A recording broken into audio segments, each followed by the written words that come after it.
All right, today we've got a Polaris Trail Boss 250 motor here. This is a two-stroke motor, and I'm gonna be digging into it to figure out what's going on with it, figure out if we've got a piston problem, cylinder walls, maybe a crankshaft problem, maybe a bearing in the lower end is bad. We're also gonna look at the charging system.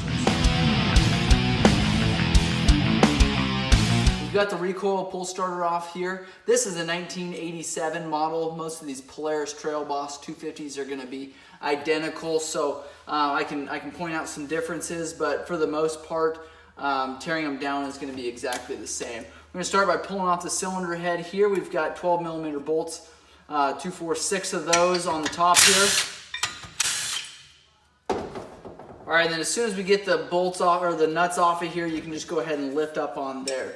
Underneath there, you'll see your head gasket there, and sometimes that'll stick to either side there. You want to make sure, going back together, that you clean it up really well so there's no gasket or debris on there. The dome looks good. That's another thing you want to inspect. You can see there the bottom of the spark plug. So cylinder head looks good. We're going to go ahead and keep these bolts with the cylinder and the head here. Next, we're going to pull the cylinder off. Before we do that, I'm going to pull this motor mount here, and this is a rubber damper here that attaches the motor to the frame there.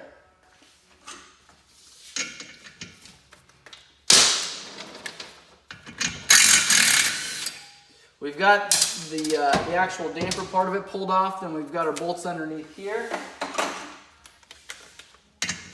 These are going to be a 13mm.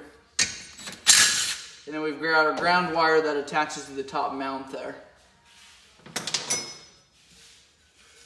We've got our intake boot here. That's going to be a Allen screw, 2 Allen screws.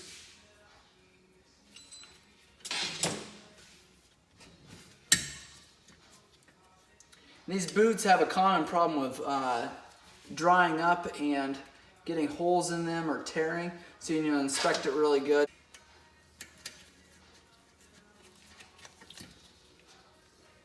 All right, boot is off there. We've got our exhaust manifold on this side.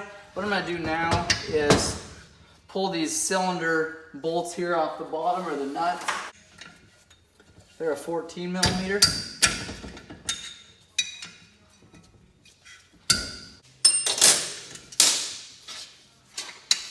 And then while we have the motor flipped on this side, I'm going to go ahead and remove this exhaust manifold here.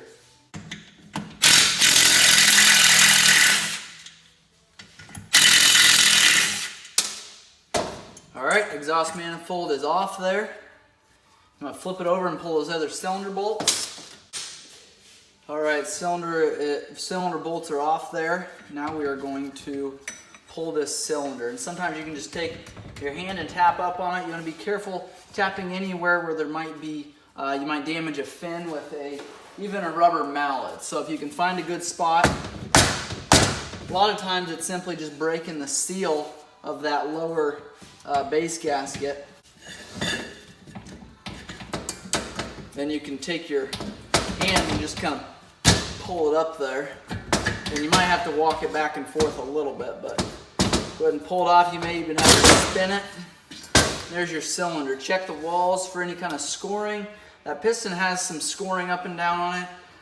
Not major, and you really can't even feel anything, but we're going to do a little deeper digging to see if those grooves are deeper than I think, and we'll measure it to see if it's out of round, to see if we need to replace cylinder or piston and rings or what all we need to replace there. So set the cylinder aside. To get the piston off, I like to use a pick here. And what I do is come in that groove on the side of the piston to get the circlip off of here.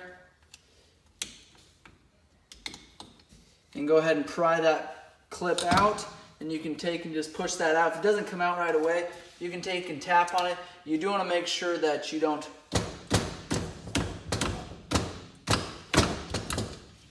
aren't running into that crankshaft. You want to make sure you don't scratch that crankshaft up going through there.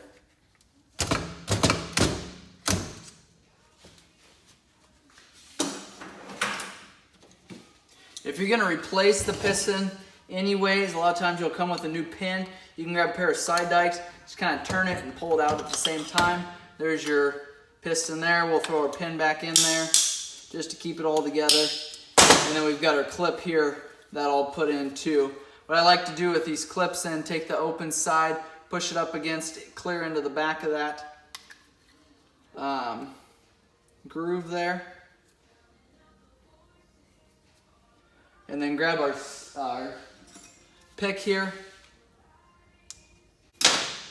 We've got our bearing here. That'll be replaced with the piston. The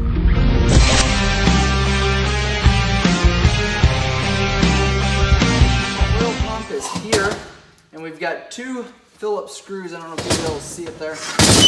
There we go. We've got 2 Phillips screws holding this oil pump on there.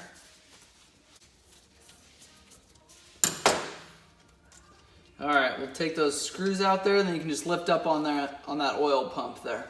Keep those screws together. Your gear, your worm gear is down inside there. We can pull it out now or later. Might just save that for later. We've got our bottom engine mount here.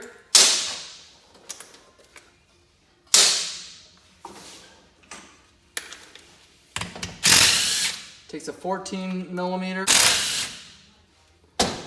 You will have to remove these bottom mounts to split that case. If you're not splitting the case, don't worry about removing those. We do have another ground wire here. It's a 12 millimeter. Pull that, that's a case bolt that runs all the way through that crankcase there.